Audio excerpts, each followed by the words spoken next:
नमस्कार प्यारे बच्चों। आज कक्षा 9 की एक्सरसाइज 3.1 बहुपद के सवाल करेंगे। कल की कक्षा में हमने कुछ फार्मूले और इसकी बेसिक जानकारी ली थी। आज इसके फार्मूला हल करेंगे। तो पहला सवाल है, निम्न व्यंजनों में से कौन से बहुपद हैं? बहुपदों की संख्या ज्ञात कीजिए। जिसमें सवाल नंबर पहला है 3x² minus 5x plus 13।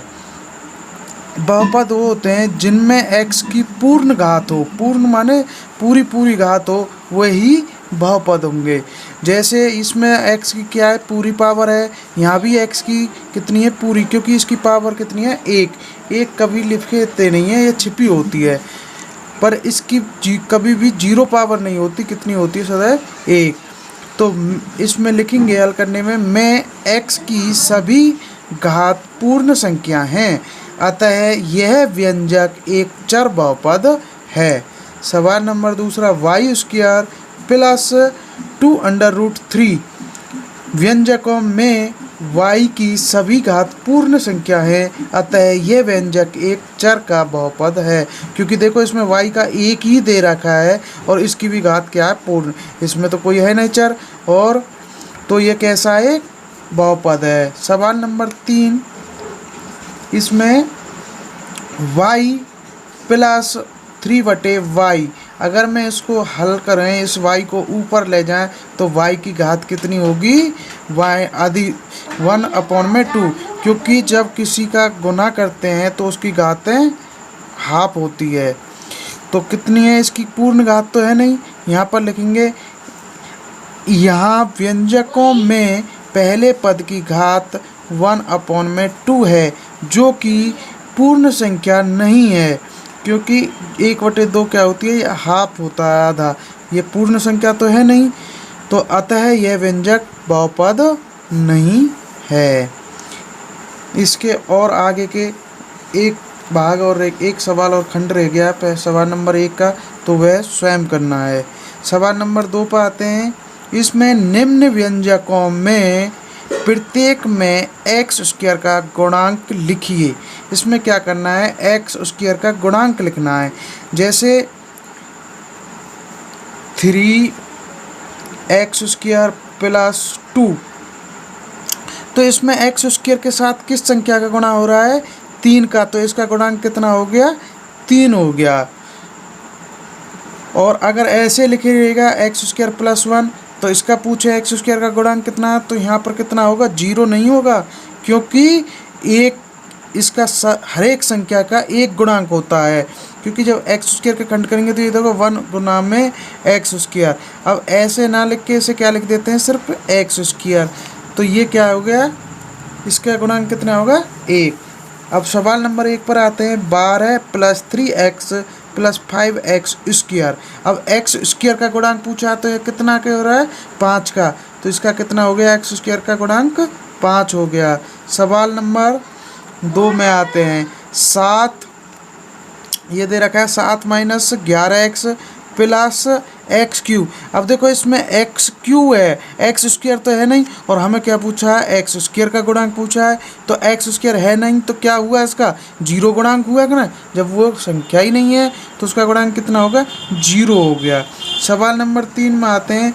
π/2 into x² plus x। अब x² का गुणांक पूछा है, तो x² का गुणांक कितना है, π/2। तो x² का कितना होगा, π/2। सवाल नंबर 2 पूरे होते हैं। अब सवाल नंबर 3 की तरफ चलते हैं। 3 में क्या कह रहा है, सवाल नंबर 3 में 45 घात के एक द्विपद का उदाहरण लिखिए। हमने कल की क्लास में भी बताया था, द्विपद, त्रिपद, एक पद। फिर दोबारा से आज फिर समझा देता हूँ मैं। देखो, एक पद व्यंजन होते हैं, जैसे x, ये कितना, एक पद, या 2x प्लस खाली इतना लिखूँगा, तो ये भी क्या है, एक पद ही रहेगा। क्योंकि 2x प्लस 1 ये भी पूरा एक ही पद बना, और 2x² y ये भी कितना है, एक पद है। और दो, ये भी कितना, एक पद। दो पद होते हैं जैसे x प्लस 2x प्लस 1, ये कितने में आ जाएगा, दो पद में आ जाएगा। और जैसे 2x प्लस x, ये भी कितना है, दो पद। 2x स्क्वायर प्लस x, दो पद। और त्रिपद कितने होते हैं जिसमें तीन पद हों, 3x प्लस 4 प्लस y, ये कितना होगा, तीन पद, क्योंकि इसमें एक पद, दो पद और तीन पद, ये कितना हो गया, त्रिपद।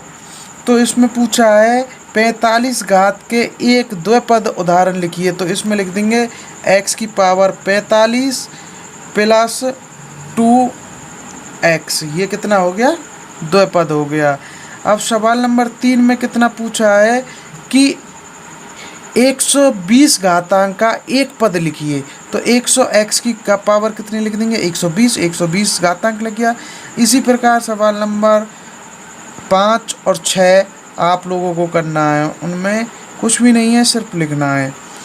सवाल नंबर 7 में आते हैं। इसमें लिखा है निम्न बहुपदों में प्रत्येक बहुपद की घात लिखिए। सवाल नंबर 1 है, इसमें बार है -3x प्लस 2x की पावर 3, घात लिखिए। तो घात लिखनी है, इसकी सबसे बड़ी घात कितनी है, 3, तो इसका आंसर कितना हो गया, 3। क्योंकि इसमें देखेंगे जो सबसे बड़ी घात होती है उसको लिखते हैं। तो इस पद की, बहुपद की घातांक कितनी हुई, सबसे बड़ी 3 हुई, तो हमने 3 लिख दिया हल। अब ऐसे ही अगला सवाल नंबर 5y माइनस 2, इसमें देखो y की घात कितनी है, 1 है, तो 1 सबसे बड़ी हुई। ऐसे ही सवाल नंबर 3 खुद करना है। और 4 में इसके सवाल नंबर 7 का खंड 4 है, इसमें कितना दे रखा है, 3 प्लस 4t स्क्वायर।